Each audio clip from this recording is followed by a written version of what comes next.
মানুষ যখন সম্পর্ক থেকে বেরিয়ে যেতে চায় তখন সে মুক্তির জন্য ছটফট করতে থাকে। সময়ের সাথে সাথে মানুষের অনুভূতি এবং চাওয়া পাওয়ার পরিবর্তন হয়। মানুষের প্রতি ভালোবাসা কিংবা মায়া চিরকাল মানুষের একরকম থাকে না। সম্পর্কের শুরুতে মানুষটা যতটা সিরিয়াস থাকে, একটা সময়ের আগ্রহ হারিয়ে মানুষ আর ততটা সিরিয়াস থাকে না। সম্পর্কের শুরুতে ব্যস্ততা বলতে যার কোনো বালাই ছিল না, একটা সময় সম্পর্ক এবং মানুষটার প্রতি তিক্ততা এসে গেলে ব্যস্ততার অজুহাতে এড়িয়ে চলে। সম্পর্কের শুরুতে যে মানুষটা বেশি আগ্রহ দেখায়, বেশিরভাগ সময় সে মানুষটা উদাসীন হয় সম্পর্কের প্রতি। অপর পাশে মানুষটাকে এড়িয়ে চলে অবহেলা করে। প্রতিটা মানুষের সম্পর্ক করার পেছনে একটা না একটা কারণ বা উদ্দেশ্য থাকে। আর যখন সে উদ্দেশ্য উল্টো দিকে মুখ নেয়, ঠিক তখনই সে মানুষটা সম্পর্ক থেকে বের হওয়ার জন্য আপ্রাণ চেষ্টা করতে থাকে। তবে মজার ব্যাপার হচ্ছে যে মানুষটা সম্পর্কের শুরুতে সিরিয়াস থাকে, নিজের ভালোবাসা যে সত্য এটা প্রমাণ করতে সে সব করে। তারপর সম্পর্ক গভীর হলে সে মানুষটা সম্পর্ক থেকে বেরিয়ে যেতে চায়। তবে সরাসরি কখনো সে বিচ্ছেদ চায় না, সে অবহেলা করে, ব্যস্ততার অজুহাত দেখায়, উদাসীন থাকে, পরিস্থিতি কিংবা ব্যস্ততার দোহাই দেয়। আর তারপর অপর পাশের মানুষটা অবহেলা সইতে না পেরে নিজে থেকে একটা সময় সরে আসে সম্পর্ক থেকে। পৃথিবীর এই অদ্ভুত মানুষগুলোর পাতানো ভালোবাসার ফাঁদে যে পড়ে, সে জীবনের সমস্ত আনন্দটুকুই হারিয়ে ফেলে। জানেন তো, কাউকে ভালো না বেসে তার সাথে ভালোবাসার অভিনয় করাটা খুব অন্যায়। অন্য কারো আবেগ অনুভূতি নিয়ে খেলা করাটাও এক ধরনের পাপ। আর সেই পাপ একটা মানুষকে শেষ বয়সে হলেও ভোগাতে পারে চরমভাবে। 4 বছরের সম্পর্ক ভেঙে দিয়ে ভালোবাসার মানুষটা সেদিন আমাকে ছেড়ে চলে গেল।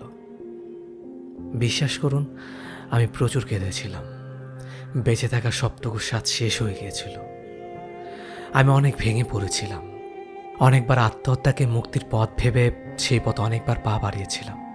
কিন্তু যতবারই সিলিংয়ের সাথে গামছাটা পেঁচিয়েছিলাম, ততবারই দেয়ালে টানানো মায়ের ছবিটি আমার খুঁজে নেওয়া পথটা বন্ধ করে দিয়েছিল। আমার সেদিন মনে হয়েছিল 4 বছরের সম্পর্ক, 4 বছর ধরে বিন্দু বিন্দু করে গড়ে তোলা স্বপ্নের পাহাড় এক নিমিষেই ভেঙে দিয়ে যে মানুষটাকে এত বেশি ভালোবাসতাম, সেই মানুষটাকে কি করে ভুলে থাকবো ভবিষ্যতের দিনগুলোতে। খুব খুব কেঁদেছিলাম। আমার পক্ষে কোনোভাবে মেনে নেওয়া সম্ভব ছিল না। অথচ দেখেন, এখন দিব্যি সুখে দিন কাটাচ্ছে। তার কথা আর আগের মতো মনে পড়ে না। মনে পড়লেও আর মন খারাপ লাগে না।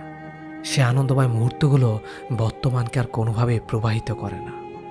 মানুষের জীবনটা আসলে স্রোতে ভেসে যাওয়া শ্যাওলার মতো। সময়ের স্রোতে ভাসতে ভাসতে কোথায় গিয়ে কিছুদিনের জন্য বস্তি করে মায়ায় মমতার বন্ধনে আবদ্ধ হয়ে যায়। কিন্তু একটা সময়ের পর ঠিকই স্রোতে ঘা ভাসিয়ে চলে যেতে হয়। পৃথিবীতে মানুষ যতদিন বেঁচে থাকবে ততদিনই নতুন নতুন মানুষের সাথে পরিচয় হবে। জীবনে নতুন নতুন মানুষ আসবে, আবার চলেও যাবে। তাই একটা মানুষ চলে যাওয়ার কারণে বাকি জীবনটা নষ্ট করার কোনো মানেই হয় না। সম্পর্কের শেষের দিনটা এসে মহান সেজে অন্তত এই ডায়লগটা দেওয়া বন্ধ করো যে, তুমি অনেক ভালো। দেখে নিও, জীবন সঙ্গী হিসেবে আমার চেয়ে অধিক ভালো কাউকে পাবে। তার চেয়ে বরং এই প্রশ্নগুলোর যথাযথ উত্তর দাও। আমি জানি আমি ভালো, তুমি জানো আমি ভালো। আমি যখন এতই ভালো, তাহলে আমাকে ঠকালে কেন? মাঝপথে এসে আমাদের সম্পর্কের ইতি টানতে হচ্ছে কেন? কেনই বা তুমি এখন অন্যদিকে অন্যজনে আকৃষ্ট? এই যে প্রশ্ন শুনেই নিশ্চুপ হয়ে গেলে, আমি জানি এসব প্রশ্ন সঠিক উত্তর তুমি দিতে পারবে না। কারণ তুমি প্রশ্নের উত্তর দিতে শুরু করলে আর চতুর্থ শব্দটা হেরে যাবে। তোমার মেধাবী মস্তিষ্কের খিলুয়াজ আর কোনো কাজে আসবে না। জানো, তোমার মতো অসৎ মানুষের প্রশ্ন শোনার কান আছে ঠিকই, কিন্তু উত্তর দেওয়ার মতো যোগ্য হৃদয়টুকু নেই। শেষবারের মতো আমার চোখের দিকে চোখ মিলিয়ে তাকিয়ে দেখো, তুমি কতটা অযোগ্য আমার। যাকে বলেছিলে ভালোবাসি, তাকে ধরে রাখার ক্ষমতা তোমার নেই। আমি তো তোমার দেওয়া ভালো মানুষ শব্দের উপাধি নিয়ে বাসব। আর তুমি যেতেও হেরে যাওয়া এক মানুষ যার নামের সাথে প্রতারক শব্দটা আজীবন মিশে থাকবে। এই পৃথিবীতে সমস্যা কিংবা দুশ্চিন্তা ছাড়া কি কোনো মানুষ আছে? মানুষ ভেদে এই ধরনটাও ভিন্ন। যদি সমস্যা ছাড়া কোনো মানুষ থেকেও থাকে, আজ অবধি সেই মানুষ আমার চোখে পড়েনি। হরেক রকম মানুষ হরেক রকম যন্ত্রণা নিয়ে বসবাস করছে। কেউ সম্মুখে হাসছে কিন্তু আড়ালে কাঁদছে। কেউ নিজের যন্ত্রণা অন্যের কাছে প্রকাশ করে ভাবছে। এই ধরনীতে তার মতো দুঃখী কে আছে? কেউ অন্যের যন্ত্রণার কথা মনোযোগ দিয়ে শুনছে, নিজের যন্ত্রণা হাসি মুখে আড়াল করে। দিন শেষে সেও ভাবছে তার মতো ভুক্তভোগী কজন বা আছে। যার যার ব্যথা তার তার বুকে নিয়ে নির্মমভাবে ছড়িয়ে ছিটিয়ে আছে। যার বুকে পাহাড় সময় ব্যথা আষ্টে পিষ্টে জড়িয়ে আছে, তার সাধ্য কোথায় অন্যের ব্যথা লাঘব করবার? আমরা সবাই তো ভিন্ন রূপে ভুক্তভোগী, আলোতে কিংবা আধারে, প্রকাশ্যে কিংবা গোপনে। এই পৃথিবীতে তুমি কিছু নিয়ে আসো নাই, তুমি কিছু নিয়েও যাইতে পারবা না। জন্ম থেকে মৃত্যুর মধ্যবর্তী যে রাস্তা ধরে তুমি হাঁটছ, সেই রাস্তায় তোমার সাথে অনেকেরই দেখা হবে, পরিচয় হবে, কাঁধে হাত রাখার মতন সম্পর্ক হয়ে যাবে। আবার তোমাকে একটু পরপর সেসব মানুষের সাথে সম্পর্ক হারাতেও হবে। আমাদের সবার গন্তব্য এক হলেও সেই গন্তব্যে পৌঁছানোর রাস্তা সবার এক না। এক একজনের এক একটা পথ ধরে হাঁটতে হাঁটতে যার যার গন্তব্যে পৌঁছে যায়।